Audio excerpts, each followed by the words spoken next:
Hey, what's up guys?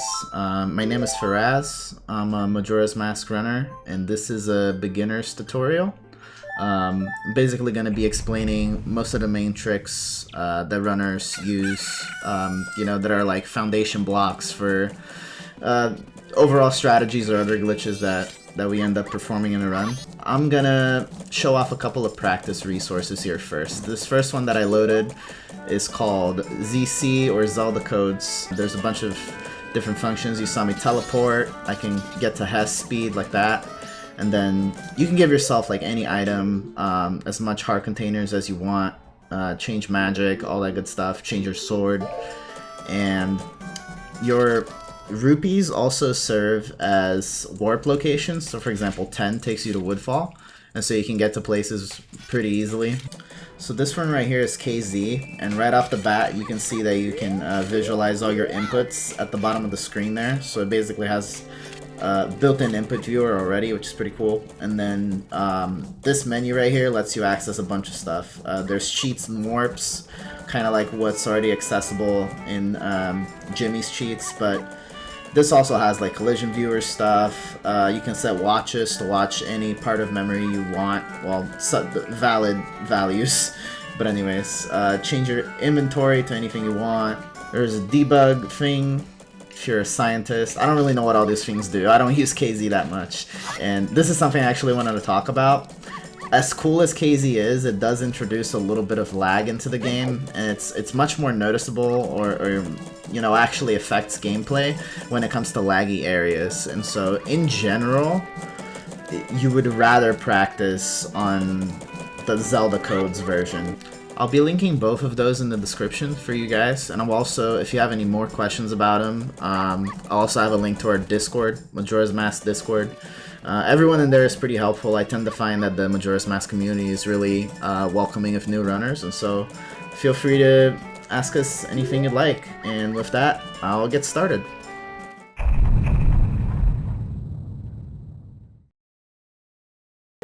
So the very first thing that I wanted to talk about is movement.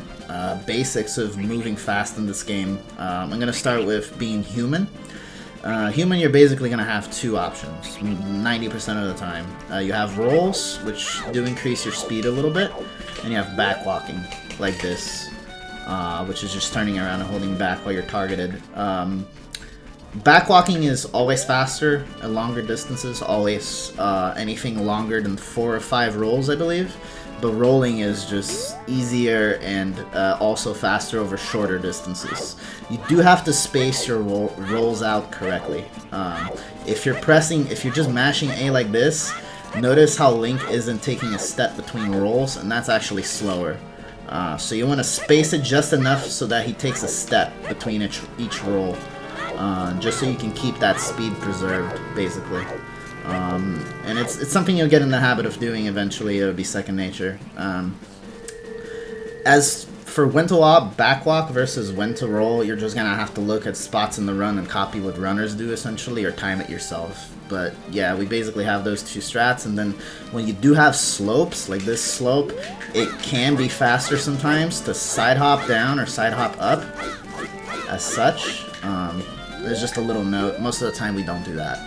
So a technique that's very important in this game when you start backwalking that will save you a little bit of time gradually is a quick turnaround.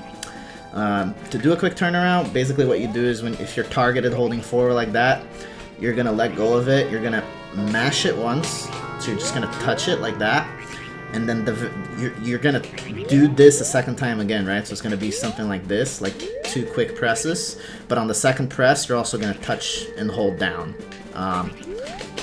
And the end result is that you basically cut the time that it takes for Link to actually turn around and start backwalking, right? For the camera to pivot around him and for the analog stick to catch up, and that cuts like an easy ½ second every time. So yeah, you just mash it twice, and on the second mash you time it with the down press, and you should be able to get it. If you're doing it too fast, it might just not go through at all. And if you're doing it too slow, you might get something that's called an inverted camera.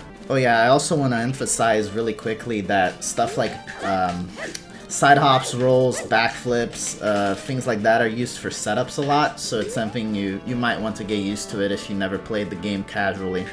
Now, for movement as Deku, very similar to human, you're going to want to be spinning most of the time, and you're going to want to be timing those spins as well. The big difference being that you want them pretty much as tightly together as possible, instead of in human where you want to wait just a little bit. And that's because if you space them out, Link just really slows down, and you can just keep the speed of the spins, and that's better. A good visual cue for looking for when to spin is to wait until Link is facing forward all the way during that last, spin that he does. And so if you just keep watching his face, you'll notice a pattern eventually that you can follow. Something else I wanted to say is that some runners also do just mash it, and that's not that slow. If you're just brain dead like me and you just want to get through first cycle with the minimal effort. But anyways, it's up to you, whatever you want to do. And do believe that backwalking is faster in the long run for Deku as well, but 90% of the time you're going to be spinning. About using flowers, basically what you want to do is as soon as you're on top of one, you want to press and hold A, and then as soon as you see Deku Link like pop up, you'll see that there's this little animation. I'll show you right now. As soon as he does that, you can release A and he'll start flying like that. So if you just hold forward, right, and you move away from the flower, you'll see that Link eventually starts twitching like this, and you basically have 4 twitches before he falls automatically. So that's like your limit distance, you can think of it that way. Now the funny thing is that this actually is based on Link's distance to the flower in like a radius of a circle.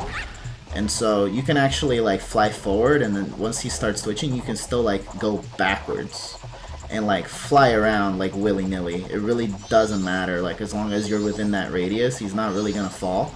He does lose like a little bit of height, as you can tell, but he doesn't fall until you press A, right? And so you can use that to your advantage if you're uncertain of how to move around in a room, or if you need to, reposition your angle or something like that. Just an interesting little fact. Alright, so now let's talk about Goron movement, which is pretty straightforward. If you hold A, he'll start curling like that, and then soon enough he'll charge up and use spikes, which is how you want to be most of the time. And that uses up magic, of course. Letting go of A has a little bit of a delay. You can observe that right there if you were looking at the input viewer. So keep that in mind whenever you're moving as Goron, I guess is my point, because you can definitely, you can run into water or bump into walls that you don't want to if you don't let go of it soon enough and don't anticipate that small delay. Another quick thing about Goron movement is if you're in the snow like this, there's a difference between holding a direction and pressing A like that, like in the charge up distance, than it is for you to curl in place, then start holding forward, kind of skids like that, right, before he gets spikes. And that's just important to clear a couple ramps in a few places, or if you screwed up and you need to correct your movement in general, or you don't have enough space. Now, if you have the opposite goal, if you're standing still and you want to start moving as quickly as possible and get the most distance out of your roll, you can actually do what's called the Goron S roll. I'm going to be explaining what S position or ESS position is later in this video, if you don't already know. But basically what you're going to do is you're going to start rolling by holding ESS up instead of just, like mashing up on your controller. And from there you're going to transition to up pretty quickly. And I'll show you what that looks like.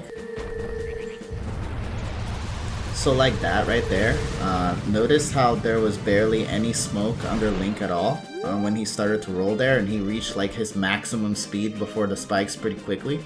That's basically what you're looking for when you're doing this. The key with this trick is having like a smooth transition of inputs from like ESS to up, like taking your time and make sure that you're just like slowly moving up instead of like trying to, ESS and then tap up or something like that.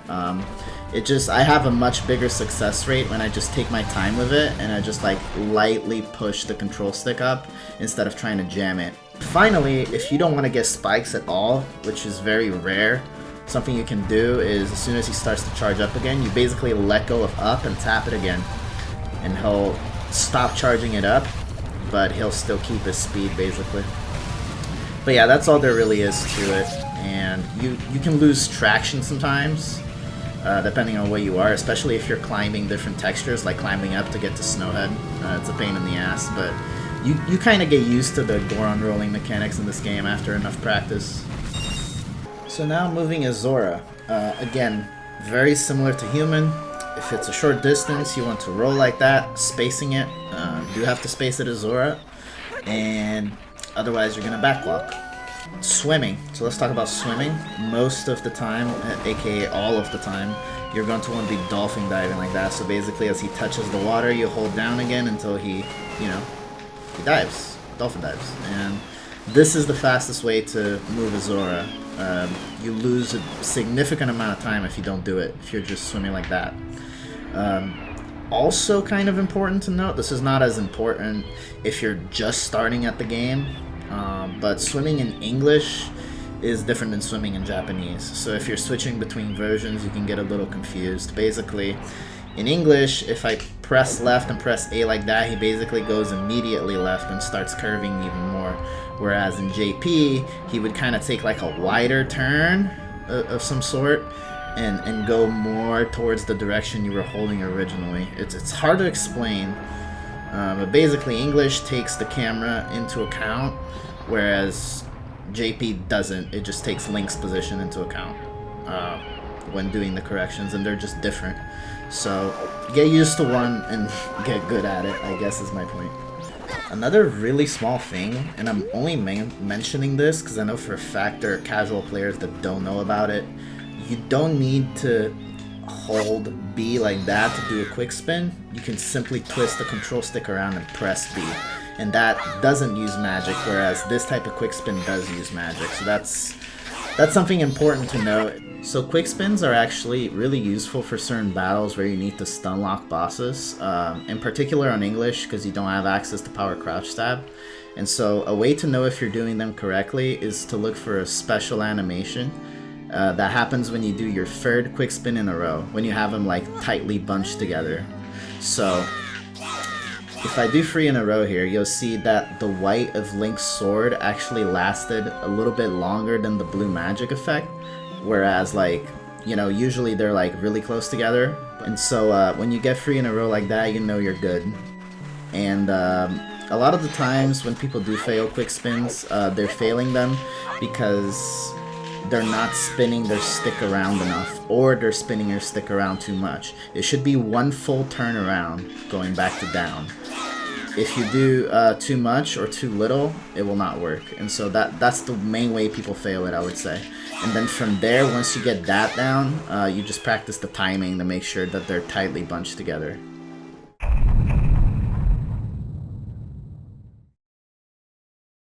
So I'm calling this section the Big Four because I want to talk about 4 different like critical techniques in MM that are basically used like throughout the run.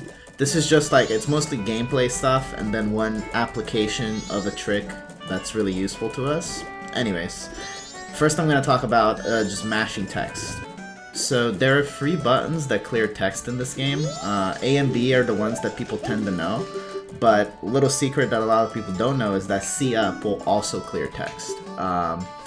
And so a lot of people, when they mash in this game, they're mashing all 3 buttons together like this. Just makes it faster. Obviously, I don't need to tell you that the quicker you clear text, the quicker you're gonna go, right? And so what you're actually looking for, and what a lot of speedrunners actually just look at like as a habit to see how fast they're going in their text box, is the little blue square or the little blue arrow at the bottom. If you're not seeing that at all, that means that you've got like basically a frame perfect text box. So there are 2 quick things I want to point out about text boxes to optimize your gameplay. The first one is actually really simple. It's just something you know, gotta be aware of, I guess. B does not make a selection.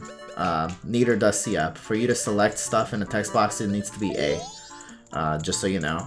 And then the second thing is a little bit more complicated. So there are sections of text in this game, and the entire talk with grandma is like this, in fact, where, okay, so if you like press A and don't press any other button, right, you go to the end of a text box and then it advances, right? But if you press B just once, it goes right to the end of it. And I think they did it this way because they're like texts that the game expects you to read over and over because they're repetitive tasks. And so in those cases, what you really want to do is press B very early on. So like in the beginning, just like mash B like 2 or 3 times, or just press it once, right? And then from there, you want to start mashing like usual. You do not want to mash just B through these, as you would think might be effective, because it can actually be slower depending on the situation. I have a link on my description that explains this much better than I could. Shoutouts to Sample Name. So this next topic is about playing songs, and really I just want to say 2 different things here. Thing number 1 is find the way that you like to play a song and practice the crap out of that so you can play them faster. Especially Song of Soaring and Song of Time are 2 that we play a lot. Song of Double Time and Sun Song as well. Anyways, there's a bunch of songs, right? So all of them you need to have at least a strat that you're going for if you play them in your run. And so that's the way I like to look at it, at least. Like, I need to know exactly which buttons I'm pressing. And what I mean by that is you can use your face buttons to play a song, or you can use your C stick, right? And so a combination of those 2 different ways to input notes can be more comfortable for you, and it's important to explore the options. Song of Time is a great example. There's like basically 3 different ways you can play Song of Time. One is all on the face buttons, like this. You can also use your C stick for the down input, like this. Or you can even use the C stick for the right input instead, so something like this. So those are just a few examples, right? I'll just talk about a couple other songs here. Song of Soaring is notorious for most runners to use the C stick. But that doesn't mean every runner uses the C stick. I know, in fact, of at least one runner who does not. And I don't think he's the only one. Anyways, Sonata, I just use the C stick for C up, and I play everything else on the controller. New Wave Bossa Nova, I'm really weird. I play it all on the C stick. I missed it there, but I think you get the point. Second thing is about the stop button and how it varies in places. So right now, look at my B button right now. When I pull the ocarina, there's a little bit of a delay. And during that delay, I cannot play any notes. And so what that means is if I start playing my song too early, I'm gonna, miss the input and lose a little bit of time. The exception to that, one of the exceptions is playing in front of Gossip Stones. The B button shows up immediately there, and I'm not sure why I pulled hookshot instead. But anyways, notice how the stop button shows up immediately, right? I don't gotta wait any time at all. And this means that you can start playing songs immediately, like this. Even though Link hasn't put the ocarina fully in his mouth yet. Another example of that is on English only. The cutscene right after you learn Song of Time, where you're, playing Song of Time for the first time, basically, right after you learned it. And you'll notice that on that, the stop button also shows up automatically after the little cutscene you have with Tattle. So yeah, that's all I really have to say about song playing. And if you're curious about like playing a particular song, you haven't been able to find like a best method, it might be worth looking at, other runners like PBs if they have an input viewer, or just straight up asking people. This next topic is equips, and really, again, this is more to say, practice your equips. They're important, more important than just practicing the literal motion of them. Knowing what you have to equip is really important, and it's a Zelda game. There's a lot of management when it comes to inventory, particularly if you're going to be running hundo, and so memorizing them is half of the way there, honestly. And from there, knowing a couple of strategies, really simple. Some people may not know this. You can switch menus with L and R, and it's easier than having to scroll with the cursor all the way there. And another thing to think about is, for example, if you start on this screen, right, the cursor starts on this right hand side here, it's faster, for example, if you want to equip Ocarina, rather than scroll all the way around, instead you'll just switch menus twice, right, and then equip Ocarina.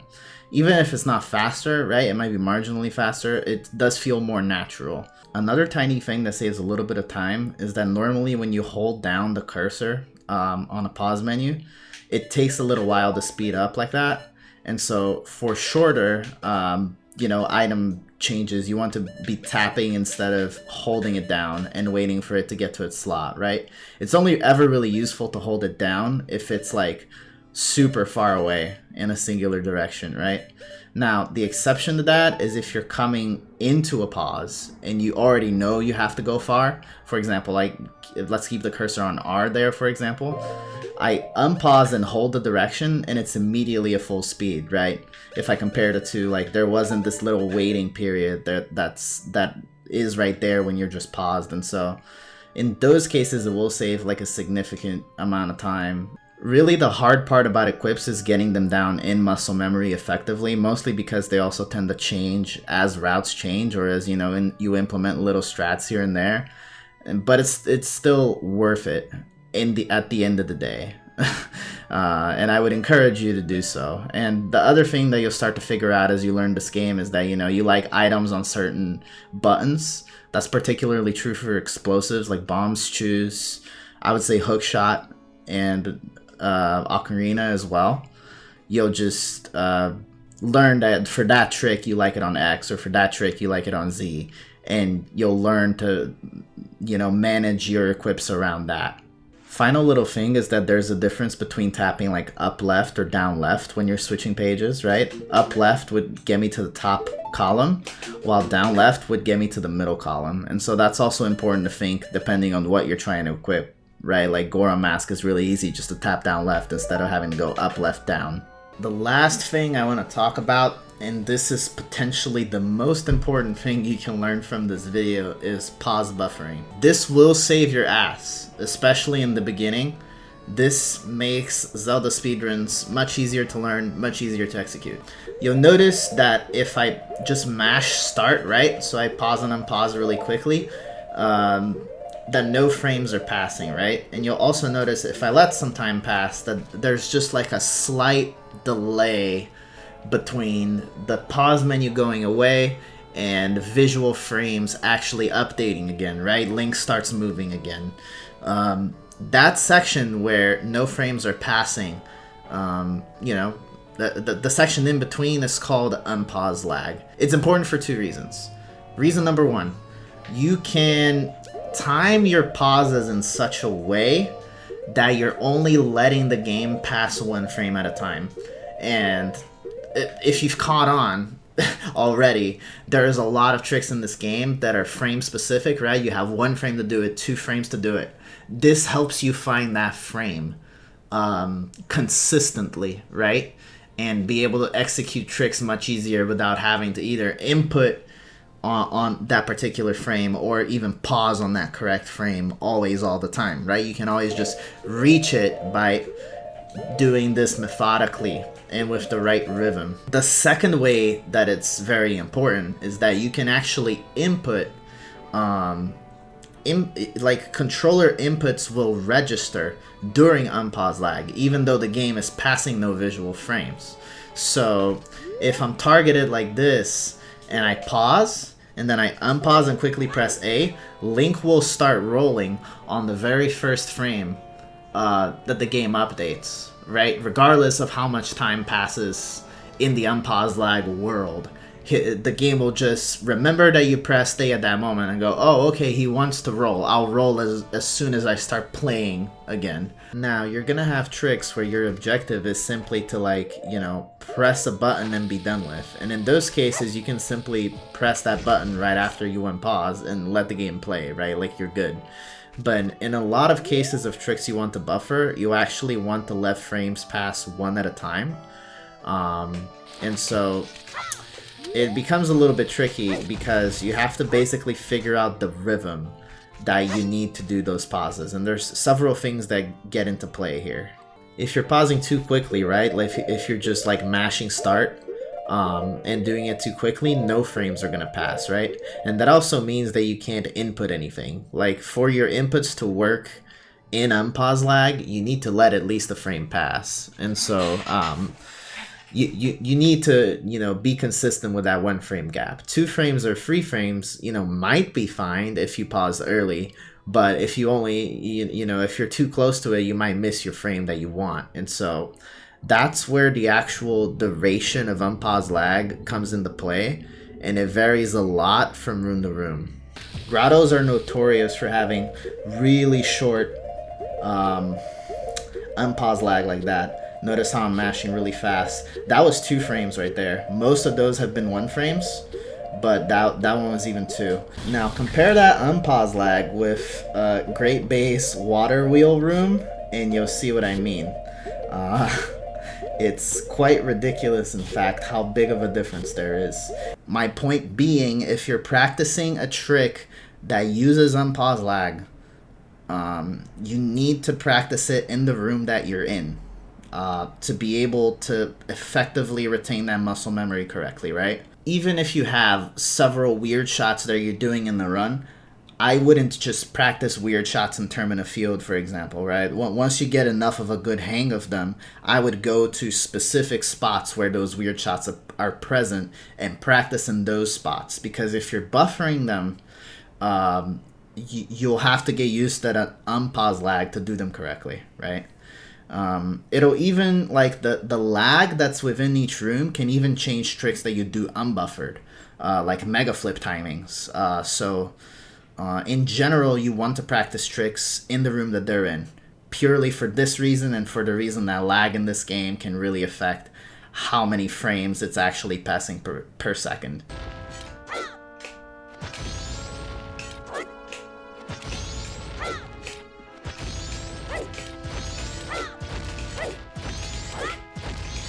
Finally, unpause lag is actually necessary for certain cutscene skips that you do in this run, so whether you like it or not, you will have to learn how to do it correctly. A turtle cutscene skip is the most infamous example, also HMS skip.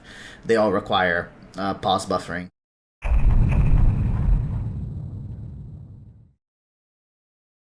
So now let's start talking about some basic tricks. I'm going to start with the easier stuff and then move on to more complicated stuff.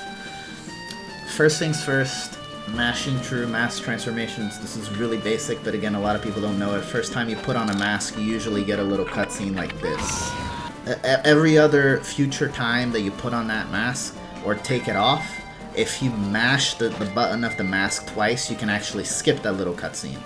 And the same will be valid for any other transformation mask you get, as long as you're wearing a transformation mask when you do it. So let me translate that for you. Let's say I just got Goron mask and I haven't put it on yet. If I put it on as human, it would play this cutscene even if I mashed it no matter what. Like, it would just play it every time. But if I'm wearing Deku, and I haven't put on Goron mask and then I start to put it on, I will be able to mash through it. And that's an important distinction. So basically, our future, after we get our first transformation mask, which will be Deku, Zora and Goron basically will want to be put on with another transformation mask already on.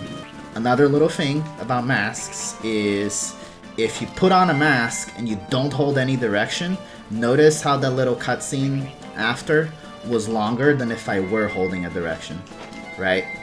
So every time you put on or take off a mask, you want to be holding a direction so that the cutscene is a little bit shorter. Alright, so now let's talk about shield drawing items. Any item that Link puts in his hand, like hookshot or bow, you don't actually need to take it out and go out of the view to get it to appear in his hand like that. You can actually just, shield draw it, and what I mean by that is basically pressing the button and then holding shield right after. So notice I'm switching between bow and hookshot right there. You're again just pressing the button and then holding shield, and before pulling it out, Link will basically activate his shield and put that item in his hand. It's especially important for weird shots, which we'll talk about later. Another important trick is called shield turning. If you're crouched like that, right, holding shield R, and you start holding a direction, and you quickly let go of shield and then use it again, you can turn in place, right? I am turning around without actually moving Link's position. And obviously, as you can see, that's really useful for setups. You can be too slow with this, and if, for example, I was too slow there on purpose, and you'll notice that Link actually moved a little bit. If you see that movement, that means you screwed up. You need to go faster. You don't want him to be moving at all. Another cool strategy is called Jumpslash canceling. So I'll show you what a normal Jumpslash looks like. You'll notice that Link has this animation basically where he completes the slash, then goes back up. You can avoid that by simply spinning the stick, letting go of target and spinning the stick right after you jump slash. And you know, it cuts out a little bit of time every time you need to use a jump slash, especially if you're using it to cross something. There are a couple opportunities where we use it to reach a ledge of some sort. So the first real trick I'm going to be talking about is called a gainer. And this is a trick we use to reach ledges higher than we're intended to. And the way it works is essentially, I did a gainer right there, just so you know. Essentially what we're doing is transferring the momentum from a backflip forward by targeting the wall, like a frame after. It's frame perfect, except on very specific situations, which I'll talk about later. But yeah, look at what I did on my input viewer right there. You basically want to unpress and repress target really quickly while also doing like a backflip at the right moment. It is a little bit technical. I always found it kind of hard, even though I tried to practice it. But one of the things that helps me a lot is actually lifting my index off of, like, normally I'd have it like flat on the controller, right? I lift it and make like a claw, and that helps me like unpress it and repress it faster. You can also just buffer a gainer, and I'll show you how to do that right now. It's actually pretty simple. You target, right? Pause, and then let go of target immediately while you're in the pause screen. And then all you do is hold down, buffer in an A input, if I can, like that. And then on this next unpause lag, you buffer in target, like that. So I mentioned earlier that gainers are frame perfect, and that's true in 90% of the cases. The main exception is when you have a corner perpendicular to another corner, right here, like in this case right here, and you're tucked right next to it, right? On these cases, you actually have 2 frames, and so that makes it significantly easier to do unbuffered. I'll just show it to you buffered just as a proof of concept, right? And so do one more frame, I still get up there, even though I targeted on a frame after what you're supposed to do, right? Another kind of weird thing about the gainer is that it doesn't seem to work perfectly with every wall. Like in 90% of walls, it'll work in the way that I described, but in some cases it just doesn't seem to, you know, input properly. This is all to say that you should be practicing gainers in the spots that the route tells you to. Finally, for this gainer here that you do for first cycle, for Moon Tier Skip, there's actually a way that you can avoid it completely by using what's called a twisted backflip. And this is essentially a gainer without the retarget, but you also tap in the direction you want to face. So like, and you don't hold it, you tap it. That's like the important bit. If you do that, I swear to God, it's free every time. Like that. And so, that's what I would recommend if you're just starting out and you're not getting the gainer super well, particularly if this is the only one in your route. I know that's the case for, like, you know, any percent or all dungeons, and so worth looking into. So another technique you can use to replace a gainer is something I call a C-up gainer. I'm not sure if there's an official name for it. Basically what you're gonna want to do, you face the wall you want to climb, and you C up, and you start holding right. And while you're holding right, before you go past the halfway mark here, like before you go 90 degrees, you want to press and hold target. And after you press and hold target and you're past 90 degrees, like kind of like here, you're going to hold down and press shield and A at the same time. Now, all of that together looks like this. And most of the time, you'll want to press A. It feels like you're trying to press A a little bit after you press shield, and that's simply because you have to press shield all the way down for the game to register. So I mentioned inverted cameras briefly when I was talking about quick turning, right? Which is this technique. Inverted camera is now more important because we use it a lot in SRM, and really all it is, you can see the inputs right there if you're interested because I just did it. All it really is a quick turn but done slower. That's the way that it feels for most players that are already familiar with the game. So the first important thing is that the first target that you do needs to be released quickly. That's a big part of how the trick works. And so like if you're targeted like this on the wall and immediately try to turn and do an inverted camera, it's just not going to work. The same actually applies for quick turning. And so what you're going to do, I actually prefer like targeting the surface first just to make sure my angle is set. That's how I start most inverted cameras, right? And then I tap it and then I turn at the right time. You can see that I did it too fast there, and so I actually got a quick turn, right? And so if you do that, you know you got to slow it down a little. If the Link is just turning like this normally, right? I actually didn't try to do it there, but there, that's a better example. That means you're going too late, for sure. If you're going too early, unless you're going absurdly early, you would be getting a quick turn. Alright, so I'm actually going to show this to you frame by frame on KZ, in case you're interested. And so, what you're going to do, right? Whatever frame you decide to hold target on will be frame 1 for you, right? So this is frame 1 for me. And then frame 2, frame 3, you can release target at any of these frames. Anything from 2 to 6 works, right? So you're just literally tapping target really quick. And then this is going to be 4, 5, 6, 7, right? On frame 7 is the frame you want to start holding the direction that you want an inverted camera in, right? I usually use right because that's what I do for my SRM setup.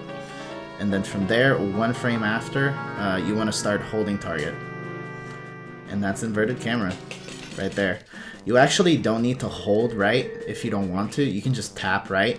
All that's really going to change is whether Link starts moving or not.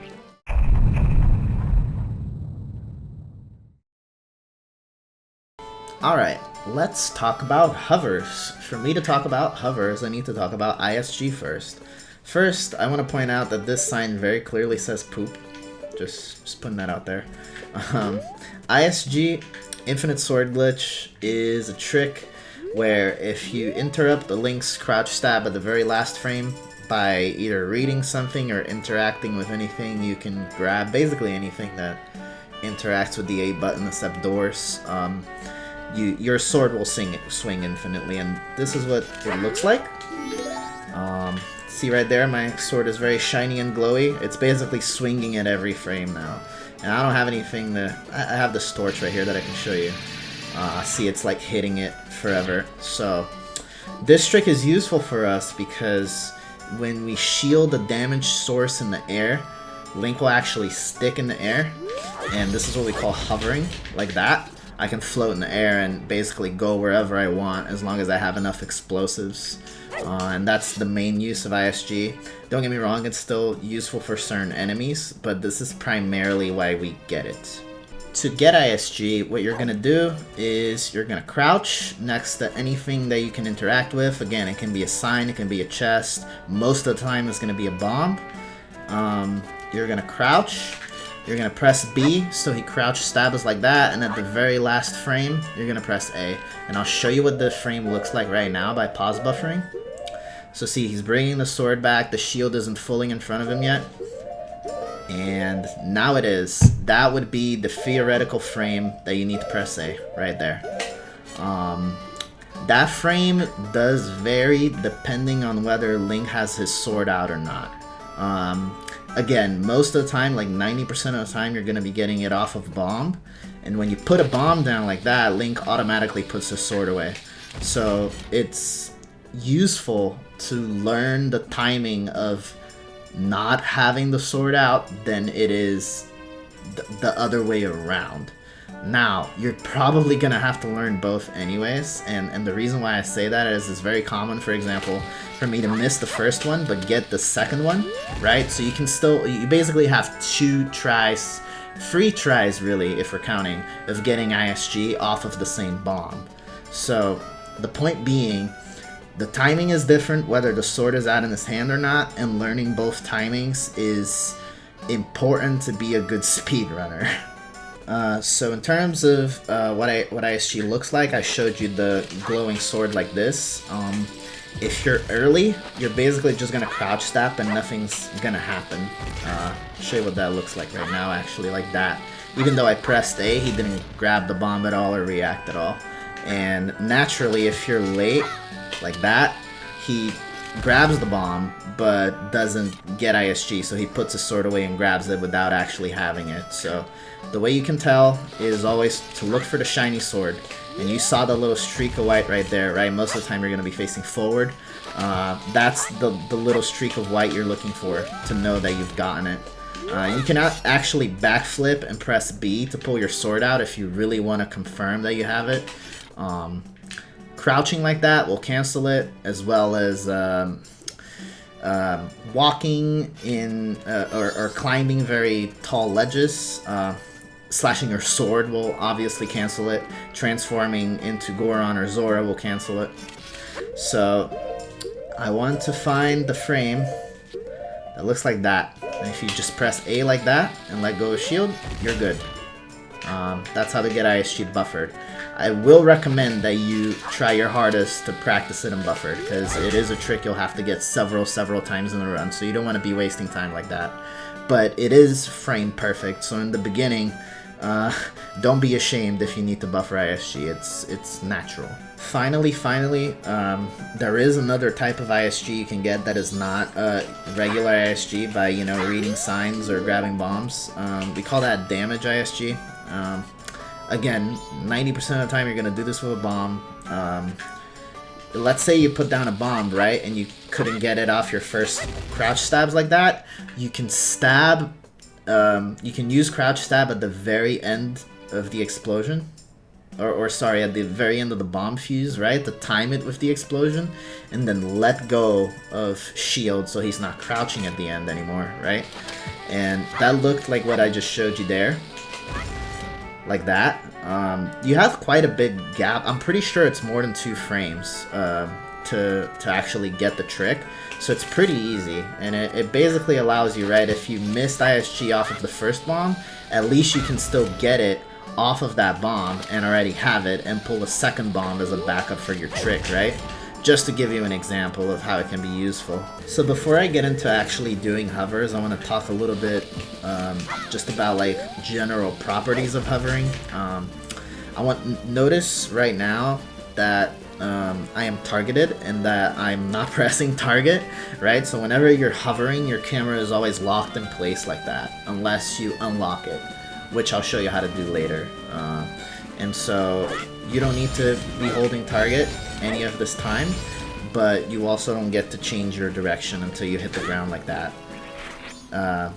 Only when you hit the ground, like I showed you, will you get untargeted. You generally will need to do 2 hovers in succession to gain enough height so that the game doesn't pull you back down. And I'll show you what that looks like right now. If I just do 1 hover, the game eventually pulls me down again, like you just noticed.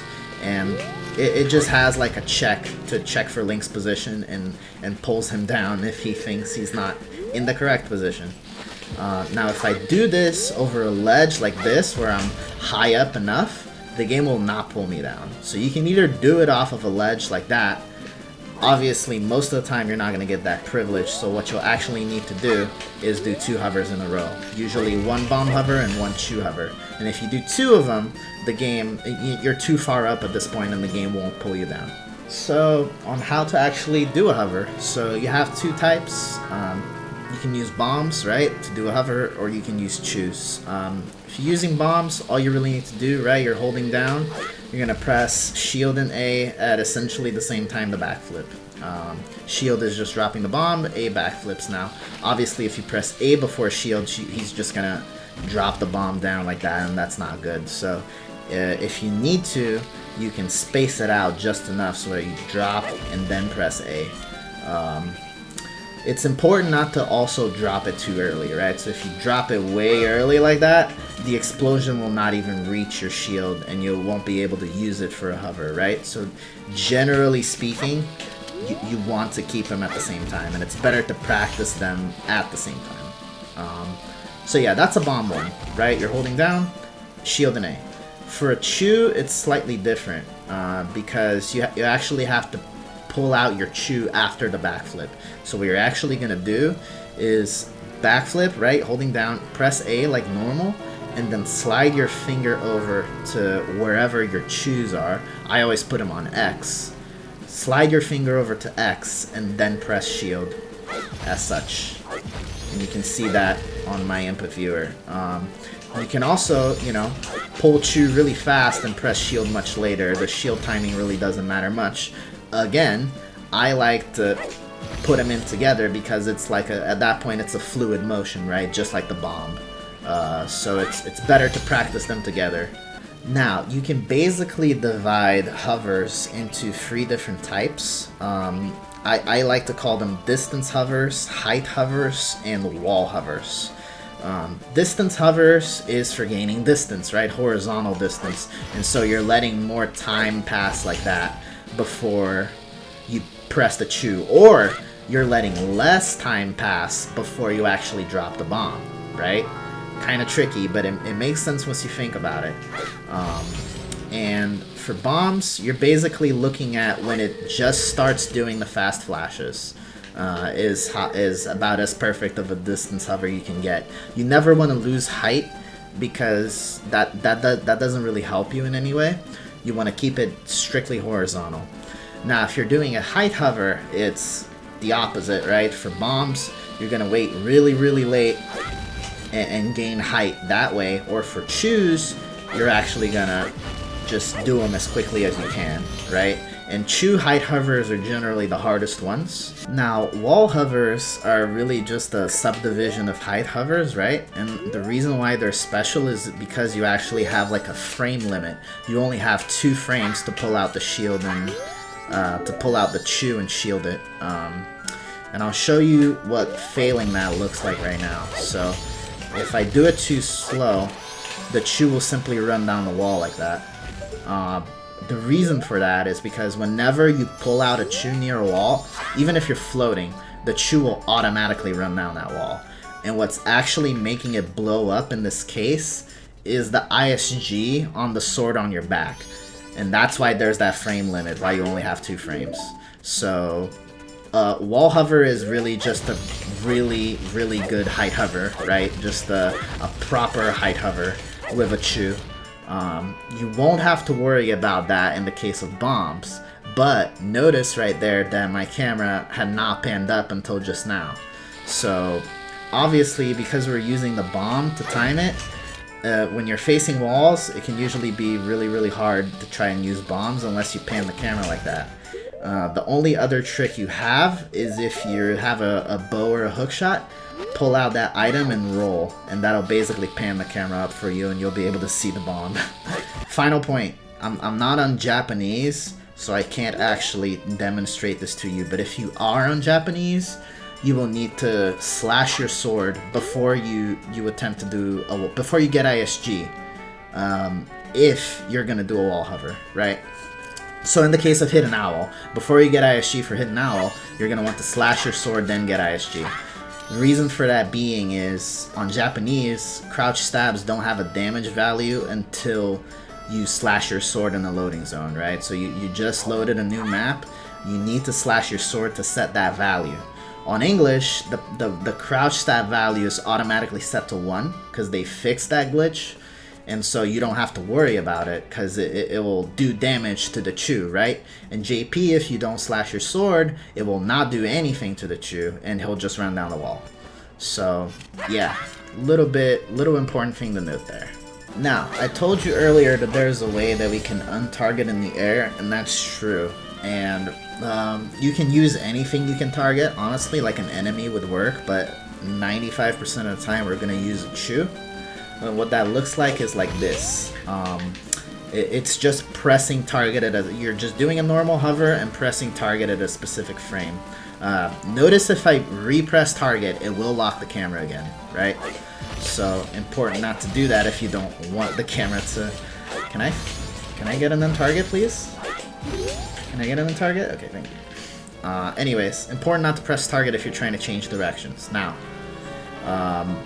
to change directions while you're untargeted like this, you want to hold up And you'll notice, look, Link is doing these little steps, right? That's what you want to see. You want to see him doing those little steps. And then you want to turn just enough before he starts doing the side thing. You don't want him to side step, you want him to walk forward at an angle, as such. And then you're going to tap the direction you want him to face. So again, you're holding up and then switching the up left or up right while Link does that little walk, right? Not the side step walk. And you have to let the stick return to neutral here for at least a frame. So that's why I say release and then tap. Like, you can't like full on just like switch to the direction you want without letting the stick return all the way back to 0, right?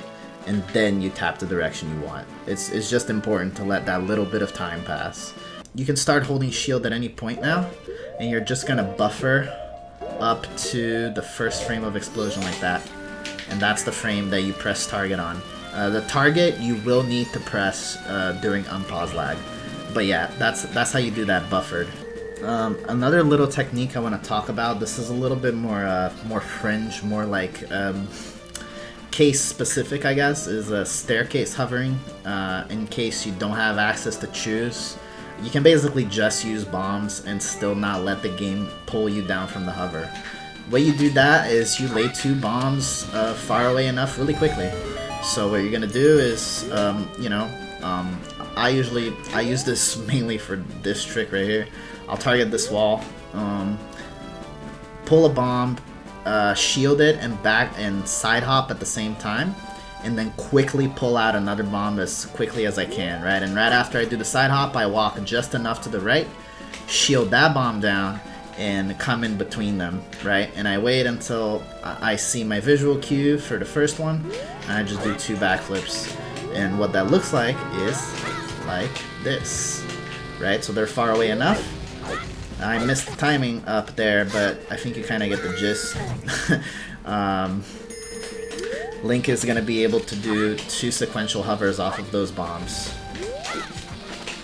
That might have been a little bit too spaced out. It still worked though, but usually you want a little bit less spacing between the bombs, so I should have pulled that second bomb a little bit earlier. You practice it enough, you get the hang of it. Again, not so important because in most categories you're going to have access to choose anyways.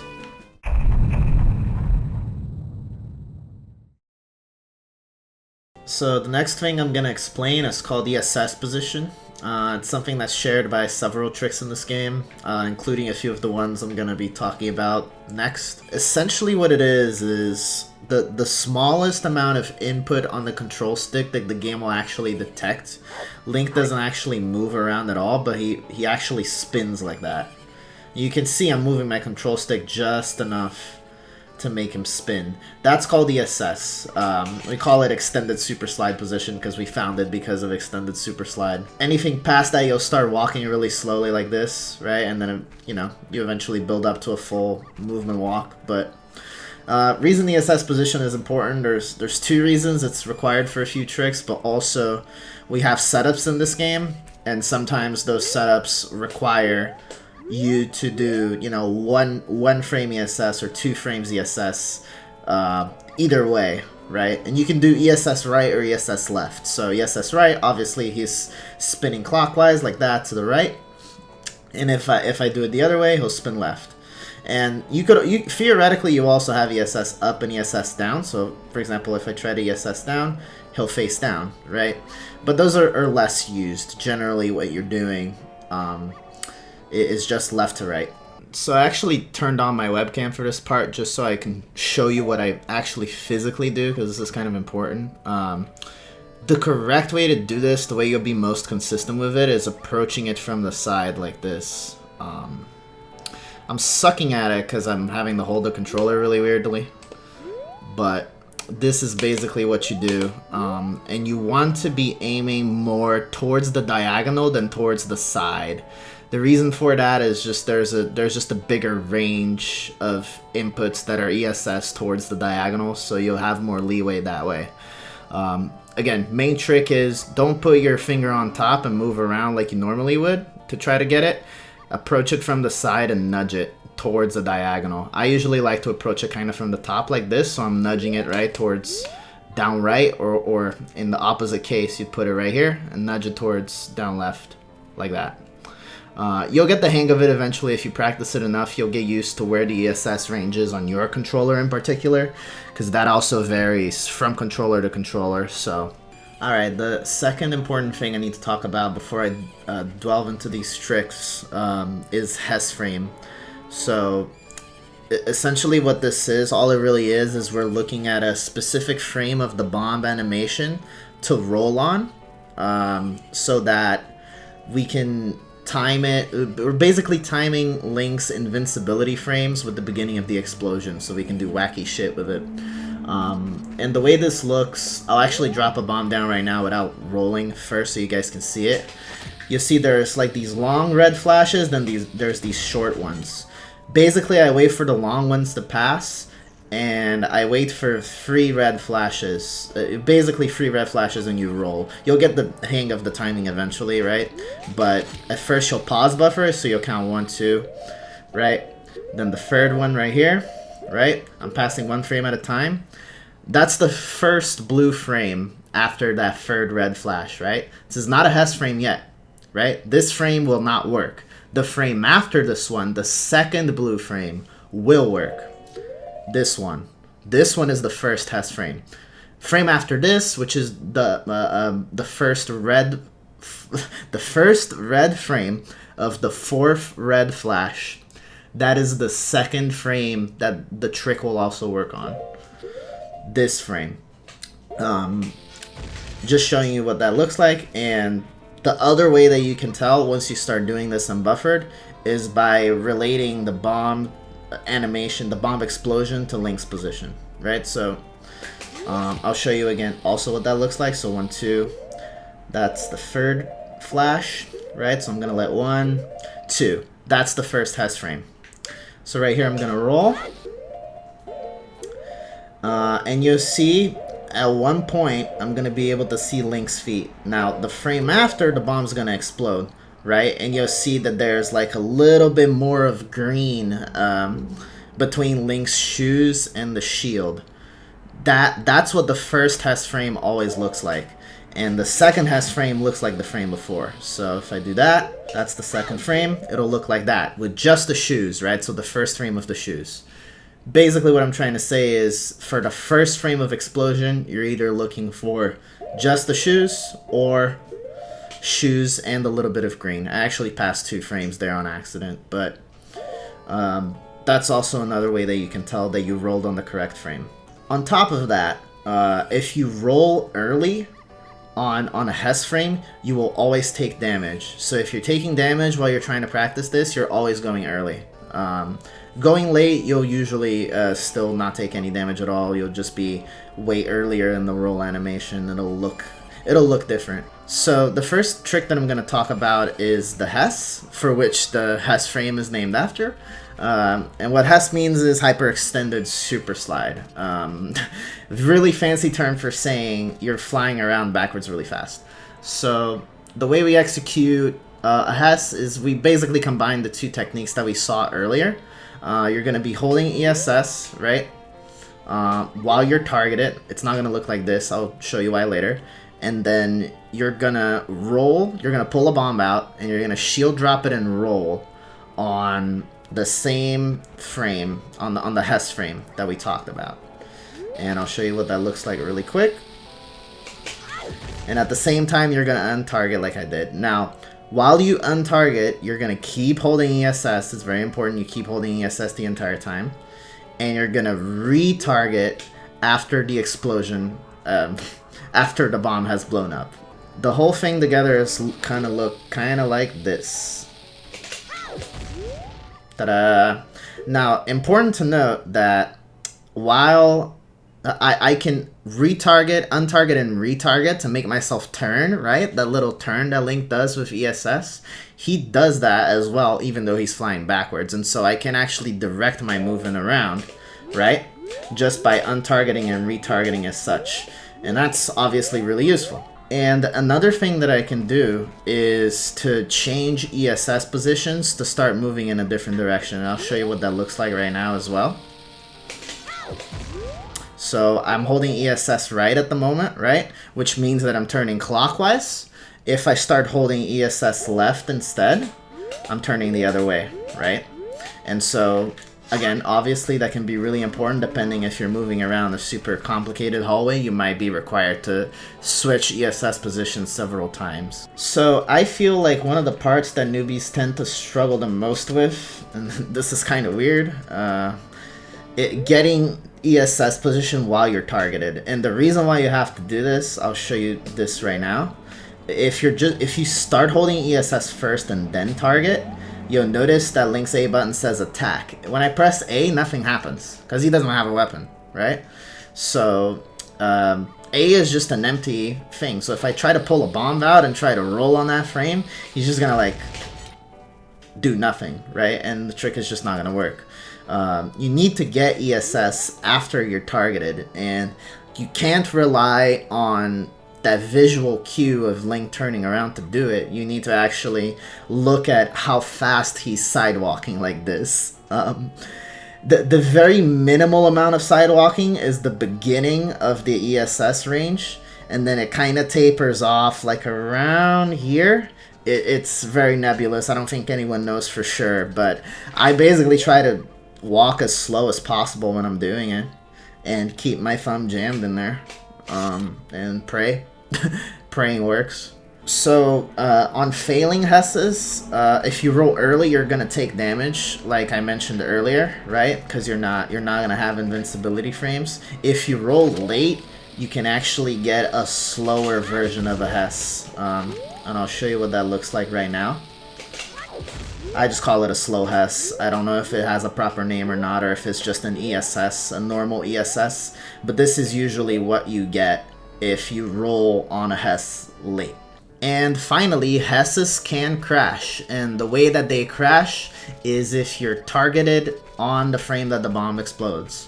That's why it's very important to untarget and retarget, for obvious reasons, but also practicing so that you don't retarget too early. The reason why the game crashes is actually kind of curious. It's because Link's animation model gets so distorted and warped into the ground. Like that. It didn't actually crash that time. I got a little bit lucky. Sometimes that happens as well. But it basically fucks up Link so hard that the game goes, I give up on trying to render him. I'm just gonna crash.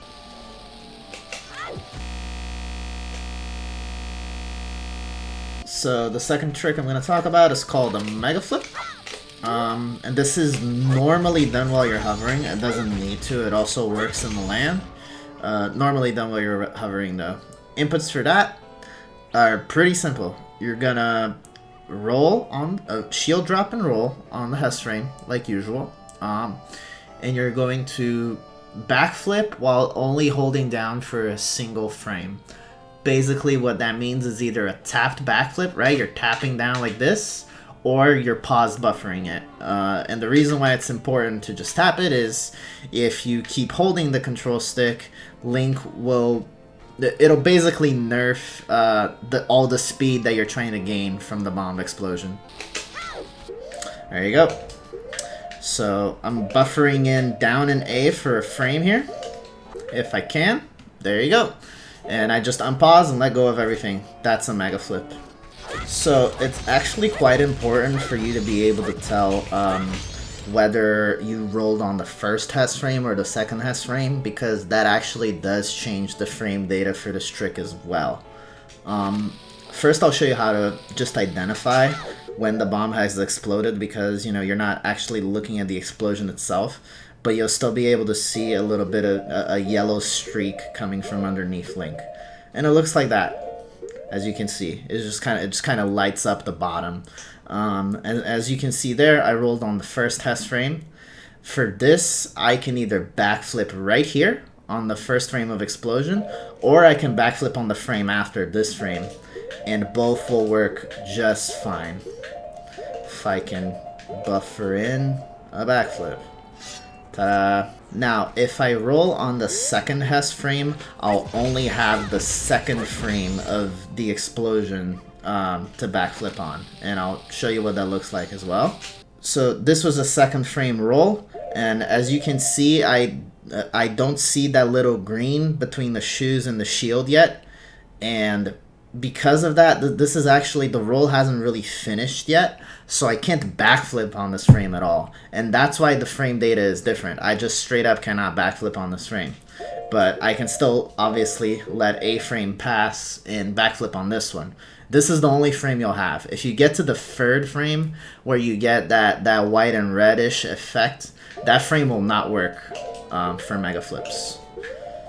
But I'll show you as a proof of concept that this one works like that. Now on saving a mega flip, again, if you roll early, you will take damage, but there's luckily a way for you to circumvent that, so you don't fall out of your hover.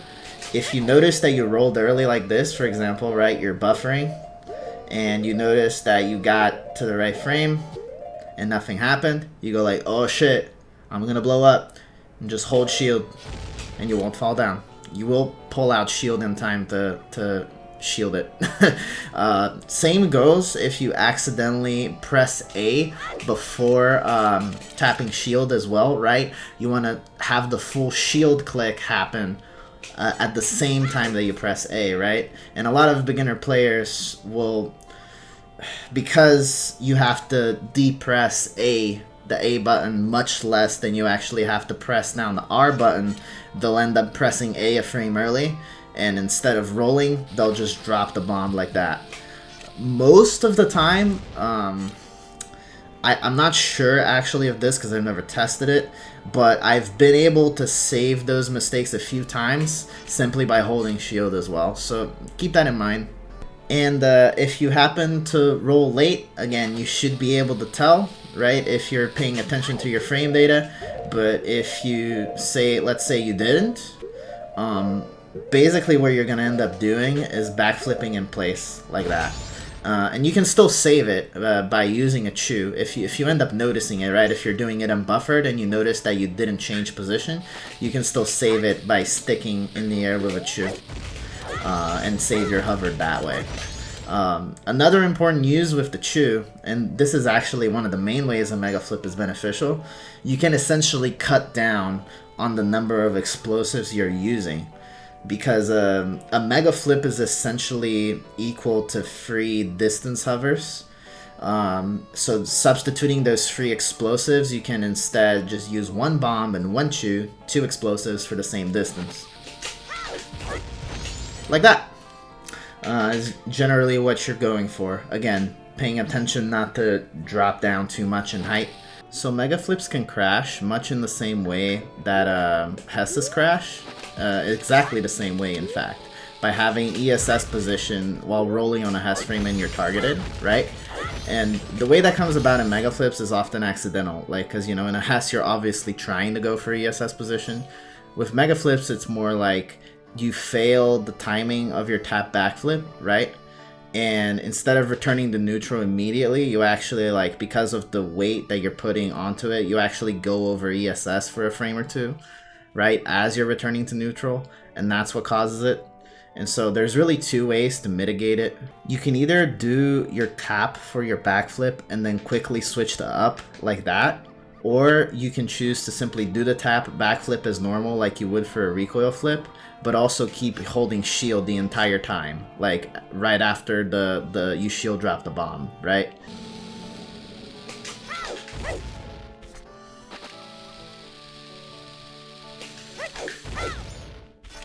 Final little bit of information about mega flips is that you can actually curve them to change the direction that you're going, and that'll be basically the opposite of what you're holding. So I'll buffer in a mega flip here really quick to show you what that looks like if I can roll on the right frame.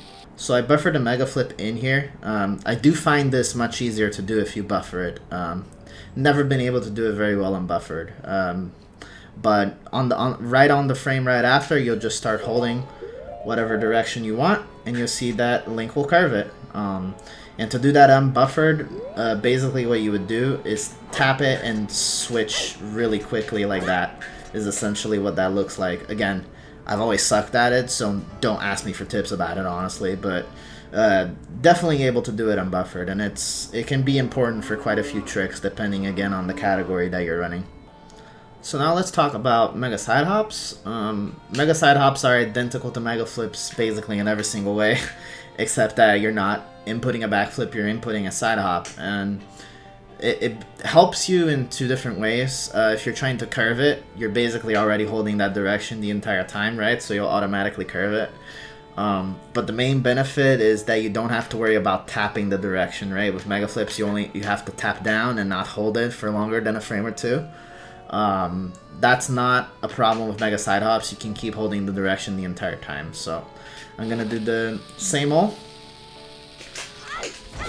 and then just hold the direction mid-roll, right after I shield drop and roll, and press A at the right frame. That's all it really boils down to. So now we're going to talk about Weirdshots. Weirdshots are one of my favorite tricks in this game, and they're actually one of the harder ones to explain. The first thing that I want you guys to understand, just as from a terminology standpoint, is what a first frame Weirdshot is and what a second frame Weirdsshot is.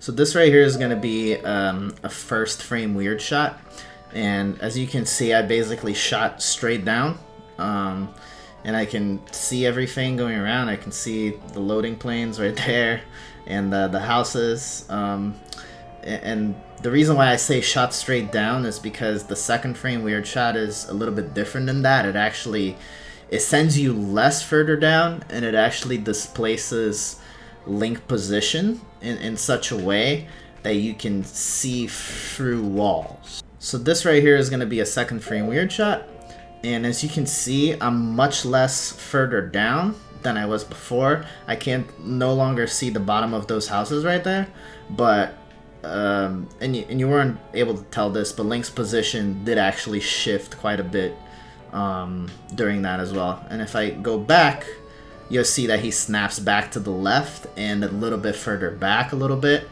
and that's what allows us to clip through textures using a second frame Weirdsshot. So to start a Weirdsshot, the first thing you want to do is to shield drop a bomb, walk down right, or down left. You could theoretically do either way, and quick draw hookshot, and that's all gonna look basically like that. Don't be fooled, this is actually a little harder than it sounds because you need to do it quickly enough to be ready to roll on a HESS frame after, right? So it's valuable to practice this little movement right here.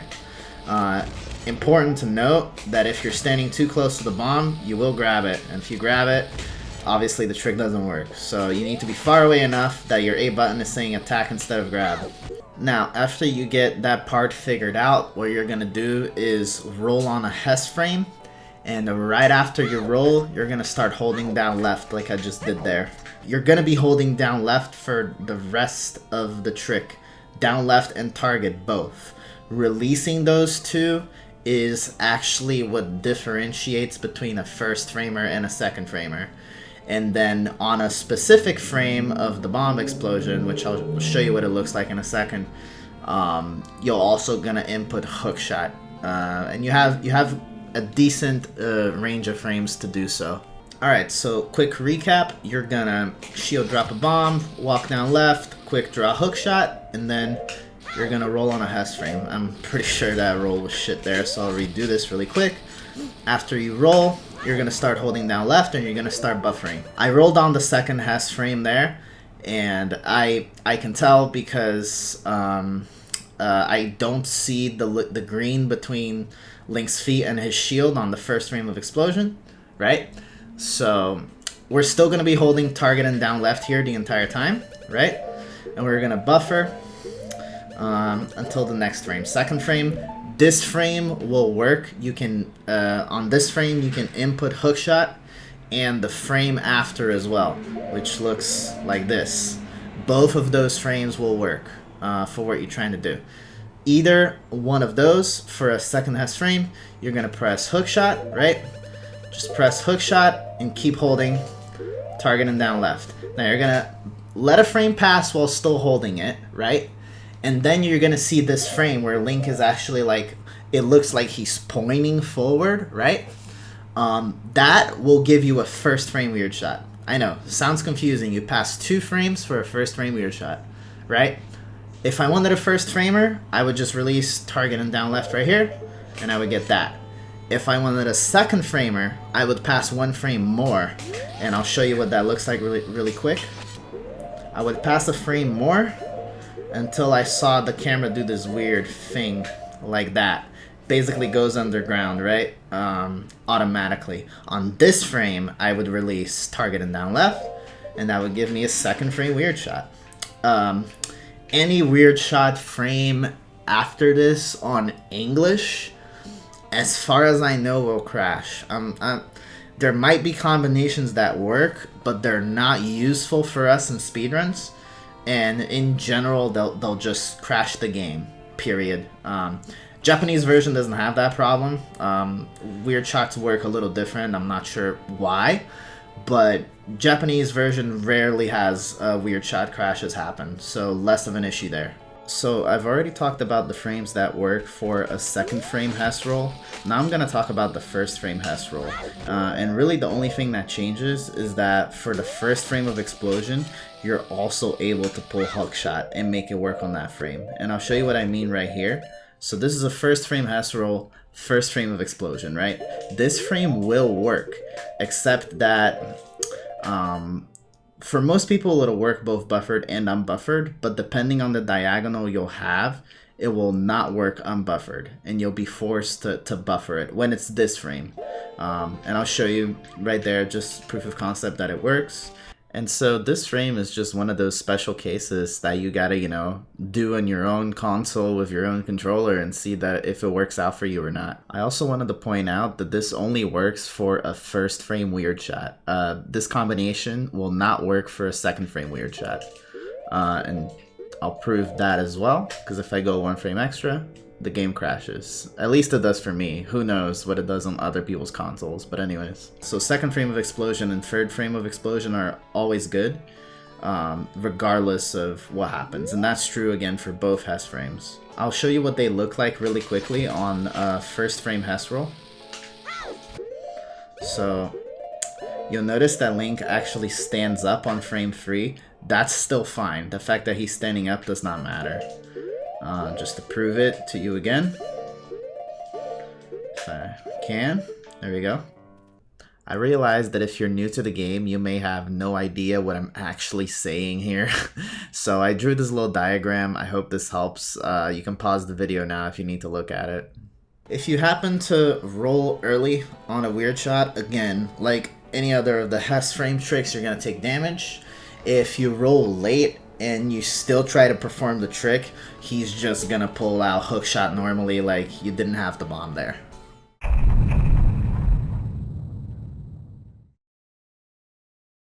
Alright, so let's talk about Superslides. Superslides are essentially as useful as HESS's, except that you can't change your direction while you're doing them. So they're pretty good if you're going in a straight line, obviously, and they're easier to perform than HESS's in my opinion. The way you do them is pretty simple. You're going to start back walking with a bomb, and then at one point you're going to shield drop that bomb, take just a couple steps back, and then hold forward and roll. And you're going to roll and grab the bomb while you have your shield out. And basically what that results in is, like, I just mash A. Like, I don't really time the two presses. I just kind of mash it lazily, and it always works. The timing for dropping the bomb is this second flash right here. That's what I always use. And I would say there's a good, again, like 2, 3, 4 frames, something like that. It's not a very hard trick to time. What people usually have the most trouble with is actually learning the spacing, right? So like how far back you need to go. Because, like, it's very easy for you to, like, still drop it at the same time, but go too far back, and then Link won't be able to grab it, right? Or the opposite. So what I would recommend is, at first, make sure that you're getting the right spacing every time, that you're not going too far back, that you're not grabbing the bomb, and that, you know, that you're not so close to it that you're getting a ground jump. A ground jump is what happens if you grab the bomb too early like that. It'll explode, you won't launch back like you normally would for a super slide, right? And then you'll notice that if I side hop or backflip, he's gonna do that weird jiggle thing.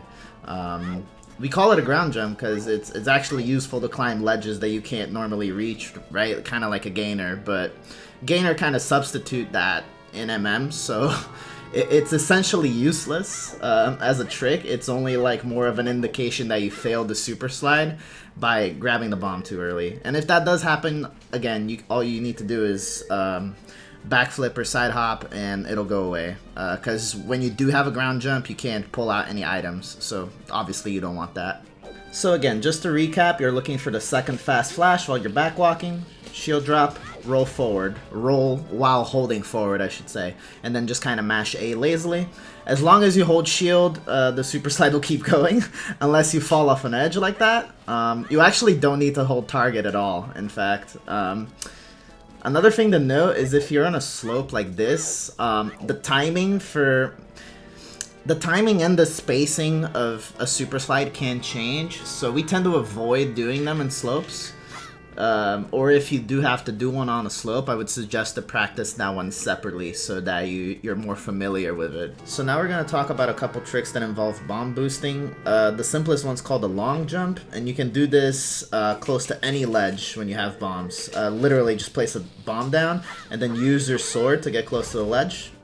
And you'll see that when the bomb explodes, Link will jump really, really far. It's one of the simplest tricks in the game. And you really don't need to be like incredibly close. Like, you can slash your sword to get up to the very edge, because Link won't fall when you're slashing your sword in this game. So that almost basically guarantees the trick. But you actually don't need to do that at all. Like, you can just like walk up to it, and you don't need to be in the very ledge. You'll still get boosted really, really far. It'll only fail if you're super, like, if you're not close to the ledge at all. Like right here will probably fail. But yeah, there's quite a bit of lenience, as you can see right there. Now, a trick you can use that does not rely on ledges and actually gets you slightly farther than you would with a long jump is called a recoil flip. Basically what you're doing is shield dropping a bomb, and then waiting until it's very close to the end of the explosion and backflipping. But that has to be a tapped backflip, when tapping down like this, as you can see on my input viewer, just like a Megaflip. If you hold down, again, like I explained earlier, you'll lose the speed that you're gaining from the explosion slowly, because the game is trying to, you know, correct you to what it should be doing with that analog stick. If you just leave it on neutral, then the game won't do that, and you'll retain the speed that you got from the bomb. So the frames that will work for a given recoil flip will actually vary on which recoil flip you're doing, like where you're doing it, because it's like a gradient, right? Like the earlier frames will give you less distance and the later frames will give you more distance, but it doesn't mean that the trick didn't work, right? The frames you're generally looking for are the first explosion frame and big red. I'll just give you a countdown really quick of what they look like. So let me just advance a couple frames here. That's big red right there. And if I advance one more, that's the first frame of explosion. This frame will work as well. A lot of people think it doesn't, but it will. Just as a proof of concept here, it works. And like I just did there, you can buffer your recoil flips as well if you want, like you would a Megaflip. But generally speaking, I would say that most tricks should work with the big blue frame as well, so you can consider this a free frame trick if you'd like. And again, the most important thing with recoil flips is to make sure that you're tapping down when you're doing the backflip like that and not holding down for a long extended period of time. So that same trick that I did with Link getting close to a ledge can be done as a Deku, except that obviously you can't swing your sword and you need to turn around and hold shield like that. And he'll get boosted pretty much the same way as a human. We have a few setups that use it as well, so something to be generally aware. Again, not a very hard trick to do, but worth practicing. Finally, the last trick we're going to do that involves bomb damage like that is Goron boosting, or Goron bomb boosting, you could call it. Essentially what you're going to do is you're going to Goron pound almost at the same time as almost the same as a HESS frame, honestly. That's what I look for.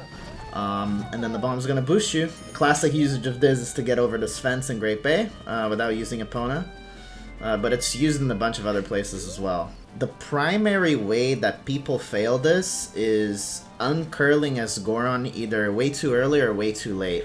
If you do it too late, like I'll show you right now, you'll just not take damage at all because you can't take damage while you're pounding.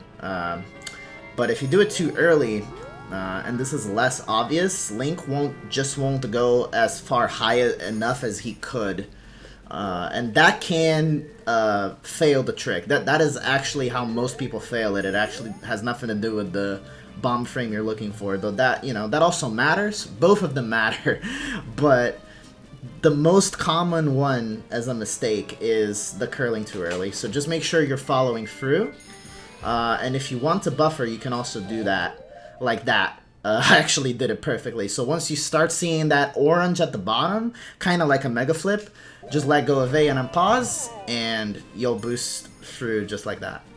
So again, just reviewing everything, you're gonna shield drop a bomb, transform into Goron, walk straight forward, curl with A, press B, let go of A at the right timing, and that should do it. It is very important for you to walk straight forward. That's something I didn't really quite mention, but essentially if you're a bit left or a bit right of the bomb, you'll actually get boosted in a diagonal direction, right? Instead of over the fence like you would normally want to. So pay attention to where you're moving Goron Link when you're doing this. It matters more in certain situations more than others, but it can vary more than you think. This next strat is pretty simple as well. It's called the Zora clip or Zora Jumpslash clipping. All you're really gonna do is make sure you have your fins out to begin with, right? So either like quick drawn or just press B. And then this is a notorious spot where we clip in Woodfall. It needs a particular angle, kind of like this. But anyways, all you really do is jump slash and hold B and R, and you'll clip in just like that. To speed that up, something that's really easy is you just spin your stick, and that is the same as a jump slash cancel. Essentially, it's doing the same function. And so if you do that, you'll clip in even easier and even faster. So if you're failing this, there's only really a couple of reasons. Either your fins are not out like that, or you're just pressing B and R too late. And so as long as you hold it like pretty soon after you jump slash, you should be okay. Also, I wanted to mention that you should let go of target pretty quickly after you jump slash, because if you keep holding target, Link will still clip, but he's gonna aim his boomerangs. And that's just like not only slow, but when you release the boomerangs, it can screw up your angle, and so it's in your camera, and so it's just better to be consistent. So there's another Zora movement technique called ledge clipping, which is different, and there's really two ways to go about this. This is a notorious spot that we use it for in Woodfall, and you can simply tap the diagonal like this and keep tapping it and clicking Z until he falls. You're basically aiming to click Z on the very first frame that he starts falling. And so if you just flick and click Z like in succession, like really like not far apart from each other at all. So the second way you can go about this, and this is particularly useful if you're trying to buffer in the frame, what you're gonna do is get like a diagonal kind of angle like I did from this corner right here, right? It's not very precise. And you're gonna get pretty close to it. You want to be like touching the wall, and you're gonna dry roll and let go of target pretty much immediately. You don't need to touch the control stick at all, right? So roll, and then I'm gonna pause buffer frames here. You're gonna see that he starts falling right there. This frame, you're gonna buffer in target, like that, and he clips through. If you press A, you'll drop down, right? And now you're in. So now I'm gonna talk about a trick called Timestop. Timestop is a trick that essentially makes you go into a cutscene mode, but still allows you to move Link around. The game essentially thinks you're in a cutscene, and that has useful properties for us, mainly that it stops time. So, easiest one by far to perform is called Gossip Stone Timestop. What you're gonna do is approach the Gossip Stone so that you start seeing the little green arrow that shows up, and then you're gonna press Ocarina and quickly mash B. You kind of have to do all three of these things pretty close to one another. But it's not hard. So once you do it, it's gonna look like that. You're gonna get a little dialogue from Tattle, and you'll see that it looks like I'm in a cutscene of some sort, right? Like Link is dumping a bottle item or something. And traditionally, we use this to get past this cutscene that triggers here, this really long cutscene going into the swamp. So no matter which way you get into Timestop, it has a few interesting properties. Number one is that The direction that you're moving is relative to the direction that the camera was facing when you entered Timestop. So it's not, even though it relates to my analog stick movement here, it doesn't that's not necessarily the case. You'll notice that during Timestop, you're not going to be able to use your sword or any C items. That's just one of its limitations. The main way that we use to get out of Timestop is using C up. If you press C up, you'll get out of it with a few limited exceptions that I'll talk about later. Something you don't want to do. You don't want to open a chest, you don't want to grab an item, because that will make the C-up not work. I'm not confident as to why, but it just doesn't. So avoid those things. Finally, the second way that you can exit Timestop is just going through loading zone. If you just go through loading zone, you'll spawn back normally. The second type of Timestop that I want to be talking about is called Bomb Timestop, and this one's recently been discovered. So all you really do is you pull a bomb and start backwalking. You just need to be holding a direction before it explodes. It doesn't even need to be down. And then it's actually on this frame, I frame perfectly paused it. You're gonna press shield and Ocarina on the same frame, like that. And you can do it in buffered if you want. Most people still buffer it. It is frame perfect shield and Ocarina. Doesn't need to be Ocarina necessarily. I know transformation masks will also work for a fact, and I believe there's a few other items. So the visual cue you're looking for this is the wick of the bomb. So notice right there that there's a little white texture in the middle of all the black, right? On the next frame, it's gone. On this frame, right? And so the frame after is the frame that you want to press those inputs. So it's important to note that even though you're looking at the white texture, it can either be synced up or not synced up at all with the orange. And this is kind of weird. Like, basically the animation of it can just differ. And you saw it right there. The orange and the white disappeared on the same frame, but on that other time I did it, the orange disappeared a frame before. And so the point is, look at the white texture. That's what's really going to tell you whether it's going to work or not. Also, there are imperfect and perfect ways of releasing Shield and Ocarina after you do it, and I'll show you what I mean really quick. So if I wait a little bit for him to crouch, he doesn't get that little stagger motion that he would normally get if you released it too early. And so it's important to hold him for a little bit, at least until you still crouch. It's just going to save you a little bit of time.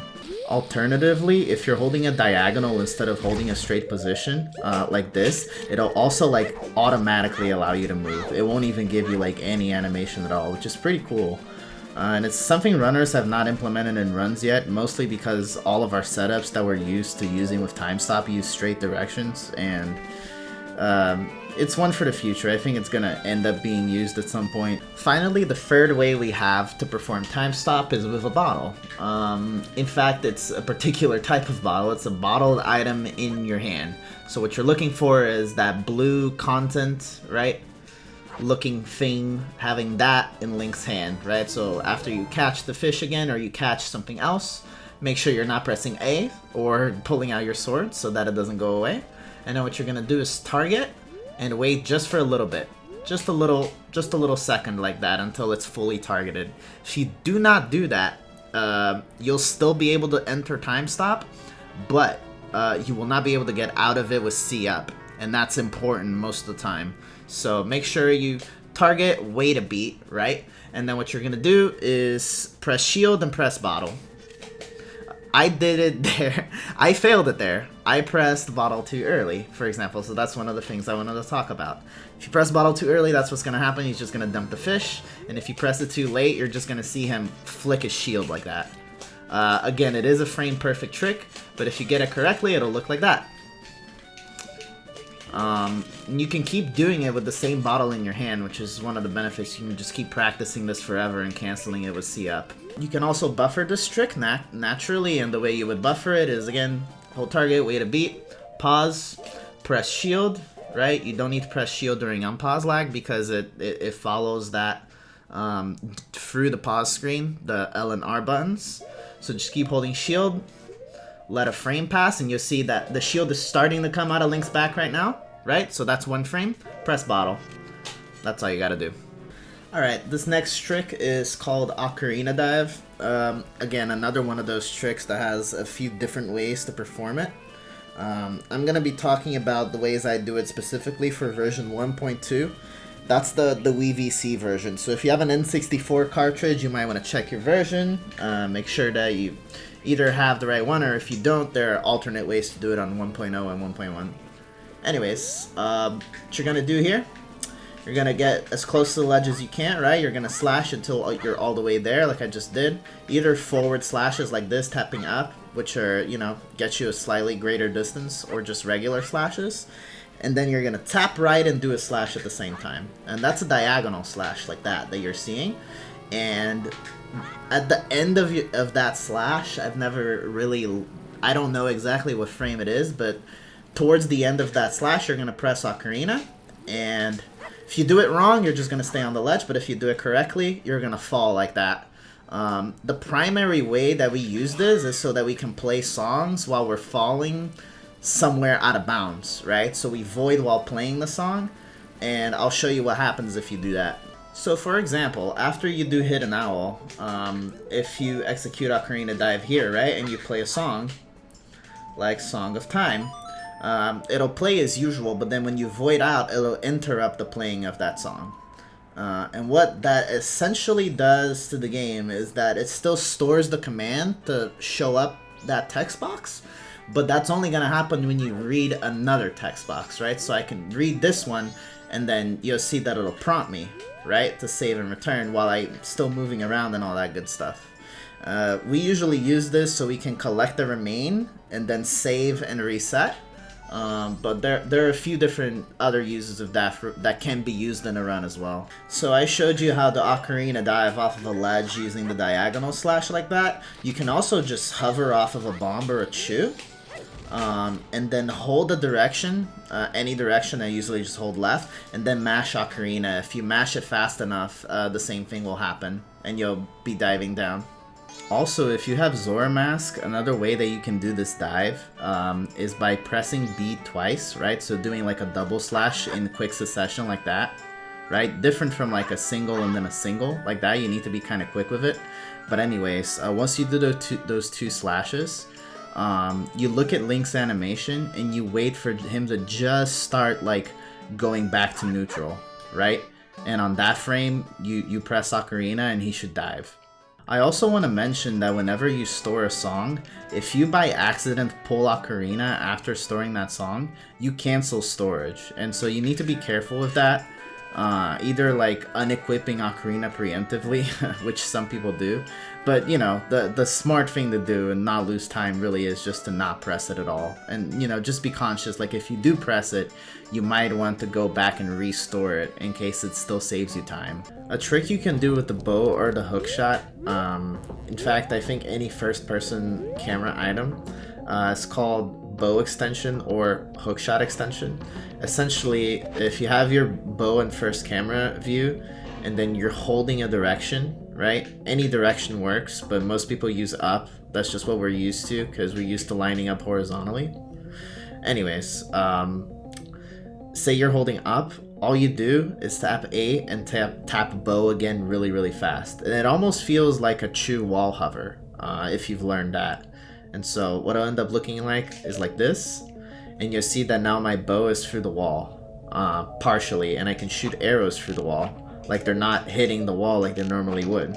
Anyways, you can do this pretty much as soon as you get in first person view. I found that if I do it too quickly, it can fail, but like you can be walking into the wall like this and already be holding the direction and just press bow and true hover, right? Literally it feels like true hovering on walls, right? Like really fast true hovering without the shield input.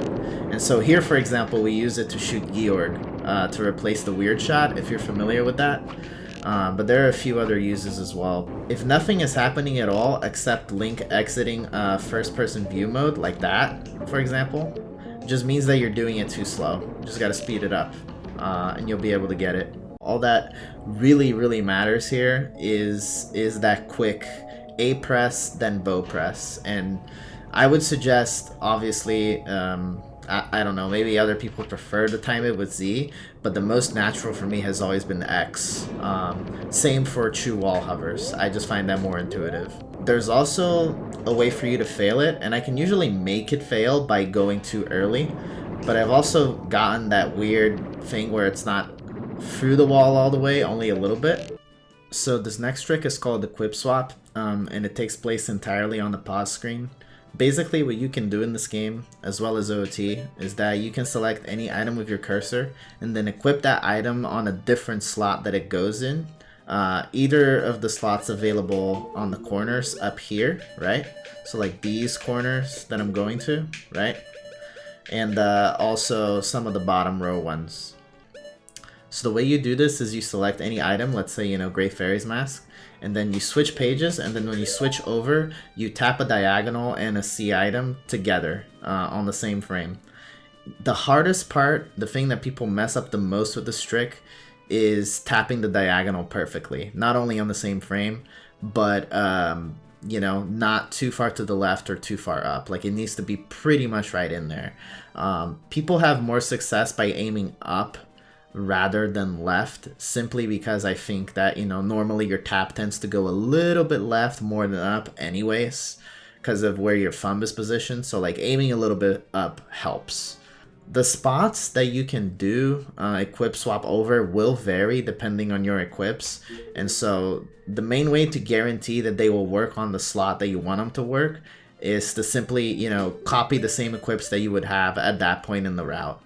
Something else I will mention is that the way that most speedrunners become consistent with this trick is by building a rhythm with both the menu changes, right? So like doing a quick menu change seems to be the same timing as the actual input, right? And so you're doing them all together, kind of in a way like in a boom, boom, boom, right? Like there's the same spacing between them. And so I think that it's quite important for you to develop like a quick menu switching, not only because also when you fail it, it'll end up costing you less time.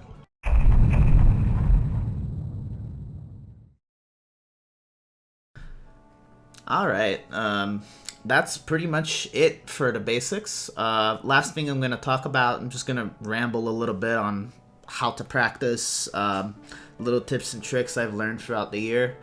Main thing I really wanted to talk about is that it's very important to build good muscle memory, and what that means is if you start off learning a trick by learning it poorly or learning it in a limited way, or you're practicing it in a wrong way, right, or you don't fully understand it, creating that bad habit and then trying to switch to a good habit is much worse than learning it nicely from the start.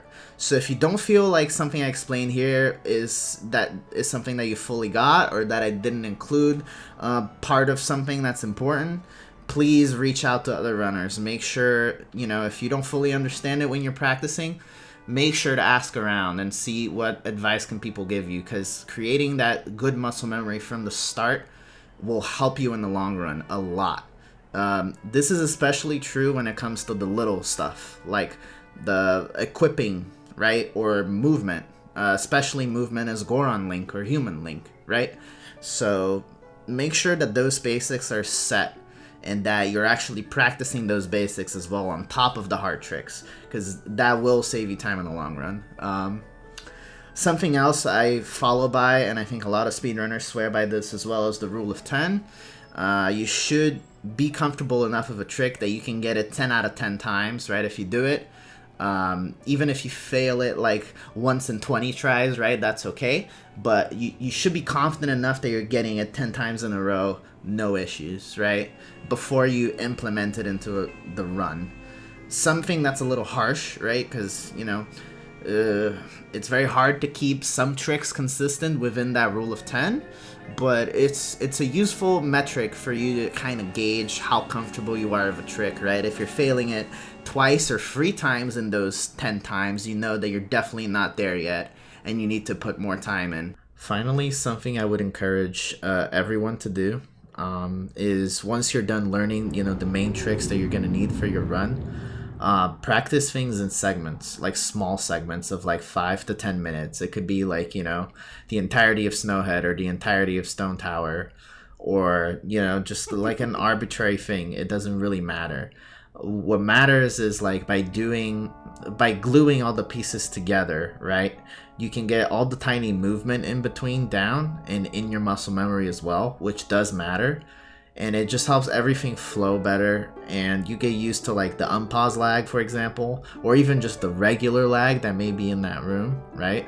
And so in that way, you're also perfecting your muscle memory and making sure that it's the best that it will be in a run scenario. That's it. That's all I have to say, guys. Thank you so much for watching this video. If you enjoy it, you know what to do, man. Like it, spread the word, and if you have any questions, please feel free to hit up the Discord. That's your best resource. Make sure you look at, you know, where you're posting in there, and feel free to hit me up too if I happen to be streaming. Here's the dog.